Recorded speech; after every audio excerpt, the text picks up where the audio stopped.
ಒಂದು ಕಡೆ ಎಲೆಕ್ಷನ್‌ಗೆ ಕೆಲವೇ ದಿನಗಳಿದೆ. ಮತ್ತೊಂದು ಕಡೆ IPLಗೂ ಕೆಲವೇ ದಿನಗಳಿದೆ. ಈ ಎರಡರ ಗೊಂದಲದ ಮಧ್ಯೆ ಗೌತಮ್ ಗಂಭೀರ್ ಅವರು ಮಹತ್ತರ ನಿರ್ಧಾರವೊಂದನ್ನು ತಗೊಂಡಿದ್ದಾರೆ. ಅವರು BJPಯ ಪ್ರೆಸಿಡೆಂಟ್ JP ನಡ್ಡಾ ಅವರಿಗೆ ಅವರ ಸಾಮಾಜಿಕ ಜಾಲತಾಣದ ಮೂಲಕ ಒಂದು ಸಂದೇಶವನ್ನು ಕೊಟ್ಟಿದ್ದಾರೆ.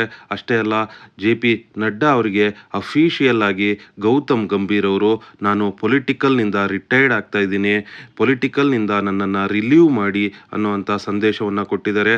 ಅಷ್ಟೇ ಅಲ್ಲ, honourable prime minister Narendra Modiji ಅವರಿಗೆ ತುಂಬು ಹೃದಯದ ಧನ್ಯವಾದಗಳನ್ನು ಅರ್ಪಿಸಿದ್ದಾರೆ. ಸೊ ಇದರ ಮೂಲಕ ಗೌತಮ್ ಗಂಭೀರ್ ಅವರು ತಮ್ಮ ಪೊಲಿಟಿಕಲ್ ಕರಿಯರ್ನಿಂದ ನಿವೃತ್ತಿಯಾಗುವಂಥ ಘೋಷಣೆಯನ್ನು ಮಾಡ್ತಾ ಇದ್ದಾರೆ ಅಂತಲೇ ಹೇಳ್ಬೋದು.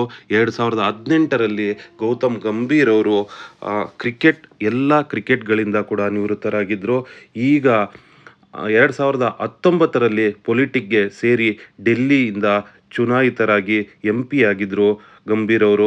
ಈಗ IPLಗೆ ಕೆಲವೇ ದಿನಗಳಿರುವಾಗ ಅವರು ರಾಜಕೀಯದಿಂದ ನಿವೃತ್ತಿ ಹೊಂದಿ ಸ್ಪೋರ್ಟ್ಸ್ನಲ್ಲಿ ತನ್ನನ್ನು ತೊಡಗಿಸಿಕೊಳ್ಳಬೇಕು ಅಂತ ನಿರ್ಧಾರ ಮಾಡಿದ್ದಾರೆ. ಇವರು 2011ರಿಂದ 2017ರವರೆಗೆ ಕೋಲ್ಕತ್ತಾ ನೈಟ್ ರೈಡರ್ಸ್ ತಂಡದ ನಾಯಕರಾಗಿದ್ದರು. 2012 ಮತ್ತು 2014ರಲ್ಲಿ 2 ಬಾರಿ ಚಾಂಪಿಯನ್ ಪಟ್ಟವನ್ನು ಅವರ ಕೋಲ್ಕತ್ತಾ ನೈಟ್ ರೈಡರ್ಸ್ ತಂಡಕ್ಕೆ ದಕ್ಕಿಸಿಕೊಟ್ಟಿದ್ರು. ಅಷ್ಟೇ ಅಲ್ಲ, ಇವರು 2007ರ ವರ್ಲ್ಡ್ ಕಪ್ನಲ್ಲಿ ಧೋನಿಯವರ ನಾಯಕತ್ವದಲ್ಲಿ ನಾವು ವರ್ಲ್ಡ್ ಕಪ್ ಗೆದ್ದಾಗ ಆ ತಂಡದ ಸದಸ್ಯರು ಕೂಡ ಆಗಿದ್ದರು. ಅಷ್ಟೇ ಅಲ್ಲ, ಸಚಿನ್ ತೆಂಡೂಲ್ಕರ್ ಅವರು ವರ್ಲ್ಡ್ ಕಪ್ ಗೆಲ್ಲಲು 2011ರಲ್ಲಿ ಸಚಿನ್ ತೆಂಡೂಲ್ಕರ್ ಅವರ ಸಹಪಾಠಿಯಾಗಿ ಆ ವರ್ಲ್ಡ್ ಕಪ್ ತಂಡದಲ್ಲಿದ್ದರು. 2011ರಲ್ಲಿ ಭಾರತ ವರ್ಲ್ಡ್ ಕಪ್ ಗೆದ್ದಾಗ ಆ ಒಂದು ಸಾಧನೆಯಲ್ಲಿ ಇವರ ಸಾಧನೆ ಕೂಡ ಅಪಾರ. ವಾಂಖೆಡೆ ಸ್ಟೇಡಿಯಂನಲ್ಲಿ ಗೌತಮ್ ಗಂಭೀರ್ ಅವರು ವರ್ಲ್ಡ್ ಕಪ್ಗೆ ಮುತ್ತಿಕ್ಕಿ ಬೀಗಿದ್ದರು ಅಂದರೆ ತಪ್ಪಾಗೋದಿಲ್ಲ. ಅಂತಹ ಗೌತಮ್ ಗಂಭೀರ್ ಅವರು ಈಗ ರಾಜಕೀಯದಿಂದ ನಿವೃತ್ತಿ ಹೊಂದುತ್ತಾ ಇದ್ದಾರೆ. ಆದರೆ ಕೆಲವೊಂದು ಜನ ಏನು ಹೇಳ್ತಾ ಇದ್ದಾರೆ ಅಂತಂದರೆ, ಅವರ ರಾಜಕೀಯ ನಿವೃತ್ತಿ ಆ್ಯಕ್ಚುಲಿ ಏನಂದರೆ, ಇತ್ತೀಚೆಗೆ ಅವರ ಮೇಲೆ ಕೆಲವೊಂದು ಅಪವಾದಗಳು ಬಂದಿತ್ತು. ಹಾಗಾಗಿ ಅವರಿಗೆ ಸೀಟ್ ಸಿಗೋದಿಲ್ಲ ಅನ್ನೋ ಕಾರಣಕ್ಕೆ ರಿಟೈರ್ಮೆಂಟನ್ನು ಘೋಷಿಸಿದಾರಾ ಅಂತ ಕೆಲವೊಬ್ಬರು ಕೇಳ್ತಾ ಇದ್ದಾರೆ.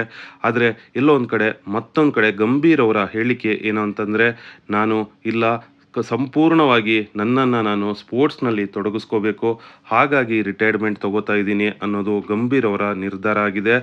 ಸೊ 2011ರಿಂದ 2017ರವರೆಗೆ ಕೋಲ್ಕತ್ತಾ ನೈಟ್ ರೈಡರ್ಸ್ನ ನಾಯಕರಾಗಿದ್ದ ಇವರು ಇತ್ತೀಚೆಗೆ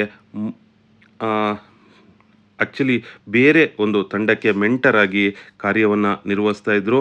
ಈಗ ಮತ್ತೆ ಕೋಲ್ಕತ್ತಾ ನೈಟ್ ರೈಡರ್ಸ್ ತಂಡಕ್ಕೆ ಮೆಂಟರ್ ಆಗಿ ವಾಪಸ್ ಬಂದಿದ್ದಾರೆ. ಲಕ್ನೋ ಸೂಪರ್ ಜೈಂಟ್ಸ್ನ ಮೆಂಟರ್ ಆಗಿದ್ದ ಇವರು ಈಗ ಮತ್ತೆ ಕೋಲ್ಕತ್ತಾ ನೈಟ್ ರೈಡರ್ಸ್ನ ಮೆಂಟರ್ ಆಗಿ ಕಾರ್ಯವನ್ನು ನಿರ್ವಹಿಸ್ತಾರೆ ಅಂತ ಅನಿಸುತ್ತೆ. ಆ ಕೋಲ್ಕತ್ತಾ ನೈಟ್ ರೈಡರ್ಸ್ ಮೆಂಟರ್ ಸ್ಥಾನಕ್ಕಾಗಿ ರಾಜಕೀಯದಿಂದ ನಿವೃತ್ತಿ ಹೊಂದಿ ಸಂಪೂರ್ಣವಾಗಿ ತಮ್ಮನ್ನು ತಾವು ಸ್ಪೋರ್ಟ್ಸ್ನ ಕಡೆಗೆ ಗಮನ ಹರಿಸ್ಕೋಬೇಕು ಅಂತ ಅಂದ್ಕೊಂಡಿದ್ದಾರೆ ಅಂತ ಅಂದ್ಕೊಳ್ತೀನಿ.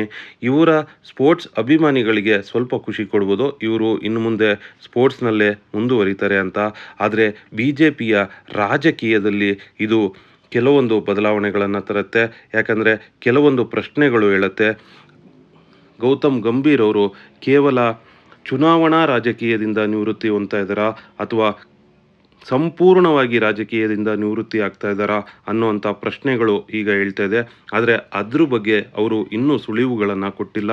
ಇನ್ನು ಮುಂದೆ ತಾನೇ ಅವರು BJPಯಲ್ಲೇ ಮುಂದುವರಿತಾರಾ, ಎಲೆಕ್ಷನ್ ಪ್ರಚಾರಕ್ಕೆ BJPಯ ಪರವಾಗಿ ಬರ್ತಾರಾ ಅನ್ನೋದು ಬಹಳಷ್ಟು ಜನರ ಪ್ರಶ್ನೆಯಾಗಿದೆ. ಅದಕ್ಕೆ ಗೌತಮ್ ಗಂಭೀರ್ ಅವರು ಇನ್ನಷ್ಟೇ ತಾನೇ ಉತ್ತರ ಕೊಡಬೇಕಾಗಿದೆ. ಇದರ ಬಗ್ಗೆ ನಿಮ್ಮ ಅನಿಸಿಕೆ ಏನು?